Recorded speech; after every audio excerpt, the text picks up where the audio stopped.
تقریبا میشه گفت اواخر نمایشگاه هست توی روز دوم از 28مین نمایشگاه الکامپ.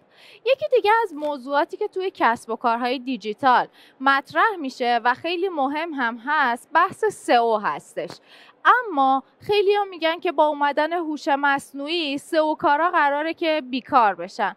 به همین دلیل هم ما دعوت کردیم از آقای علی پیر متخصص سئو تا در این خصوص باشون گفتگو داشته باشیم. خیلی خوش اومدید آقای پیر. قربان شما، سلام عرض میکنم خدمت شما و همه بینندگان محترم. خیلی خوشحالم که خدمتتون هستم و قابل دونستید.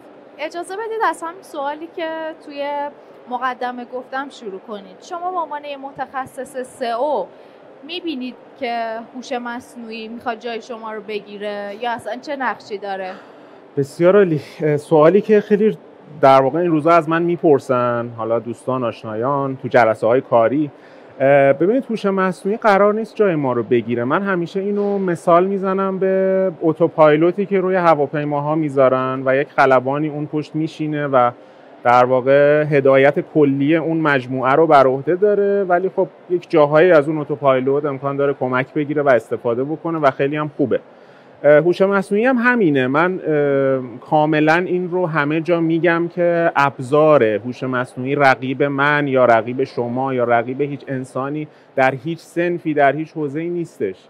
قراره کمک بکنه به ما که رشد بکنیم، داده های خیلی خوبی میده، ولی من همیشه عرض میکنم که این انسان ها هستن که معنا میدن به اون داده ها و روح میدن به اون داده ها و میتونن اینها رو پالایش بکنن، بهینه بکنن و تو کارشون ازش استفاده بکنن و خیلی هم خوبه، چرا که نه. مدیر عامل انویدیا عقیده داره که هوش مصنوعی قرار نیستش که رقیب ما باشه. رقیبمون اون کسیه که طرز استفاده از هوش مصنوعی رو خوب بلده. شما هم تقریبا همین دیدگاهو داری؟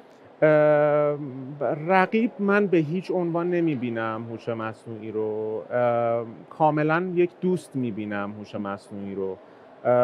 شاید خنده‌دار باشه، یک سری از دوستای من میگن که ما حوصله‌مون سر میره، حتی میشینیم صحبت میکنیم با هوش مصنوعی، راهنمایی ازش میگیریم، کمک میگیریم. واقعا من دوست میبینم هوش مصنوعی رو. در جهت پیشبرد بهتر کارها میتونه به ما کمک بکنه، به شرط هوشمندی خودمون البته و اینکه خب بتونیم باش کار بکنیم. باز من مثال میزنم به اون حالت اتوپایلوتی که روی هواپیماها هستش و استفاده میکنن. مرسی. و اما یه اتفاقی که داره تو حوزه محتوا هم زیاد میفته و زیاد دیدیم اینه که خب کل محتواهایی که قبلا بچه‌ها نگارش میکردن، ترجمه میکردن، کل اینا افتاده دست AI.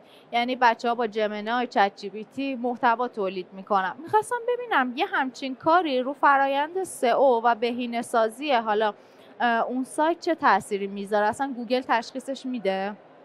ببینید این خیلی بحثیه که از چند جنبه میشه بهش نگاه کرد و هم میشه گفت خیلی بده و هم میشه گفت خیلی خوبه اگر که درست استفاده بشه. من بیشتر توضیح میدم خدمتتون. محتوای مصنوعی اصلا من برام مهم نیست که محتوای مصنوعی، من به محتوایی میگم که صرفا نوشته شده برای ماشین یا ماشینی نوشته شده.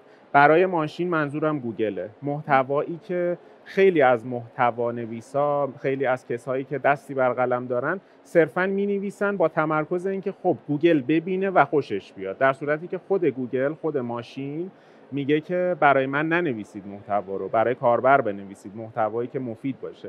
و از طرفی ما توی هیچ کدوم از داکیومنت های گوگل نمیبینیم که گوگل اشاره کرده باشه که محتوایی که با AI تولید میشه رو من قبول ندارم، محتوایی که با AI تولید میشه بده. نه، محتوایی که با AI تولید میشه به شرطی که مفید باشه برای کاربر، از دیتای دقیقی توش استفاده شده باشه، میتونه مفید باشه و رتبه بگیره. من مثال بزنم، توی چند تا از پروژه هایی که حالا اخیرا خودم کار کردم برای آزمون و خطا، خب میدونید ما به هر حال سئو کاریم و ذات کار ما روی ای بی تستینگ و آزمون و خطا بنا شده. خیلی برای خودم این بحث جالب بود که بیام تست بکنم ببینم محتوایی که با هوش مصنوعی تولید میشه آیا اصلا رتبه میگیره توی گوگل یا اینکه نه. من 2 تا محتوای یکسان اومدم تولید کردم با 2 تا لحن مختلف و 2 تا استراتژی مختلف. یک محتوا فقط کیورد استافینگ ما سئو کارها میگیم، یا استفاده زیاد از کلمات کلیدی و خیلی کوتاه، مختصر و خیلی مصنوعی. این محتوا اصلا رتبه نگرفت و نه نمایشی گرفتیم، نه رتبه گرفتیم و نه، ولی ایندکس گرفتیم، ولی خب رتبه و اینها نه.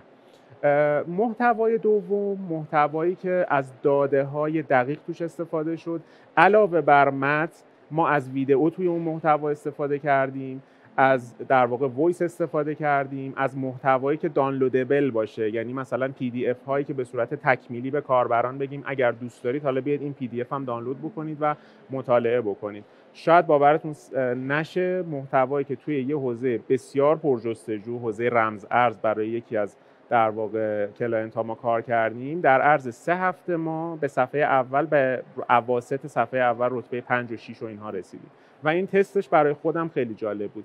بنابراین اگر بخوام جمع‌بندی بکنم، من پاسخ سوال شما رو اینطور میدم که محتوایی که با کیفیت باشه ولو اینکه با هوش مصنوعی تولید بشه هیچ اشکالی نداره و ولی خب جوری نباید باشه که این AI generated دیتکت بشه توسط سرچ انجین و خب یکی از مواردش هم همون مصنوعی بودن محتواست که به راحتی متوجه میشه.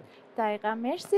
ببخشید من خیلی صحبت میکنم، اگر به من حالا بگید. به عنوان سوال پایانی میپرسم، چون محدودیت زمان رو هم باید در نظر بگیریم، نمایشگاه داره میبنده.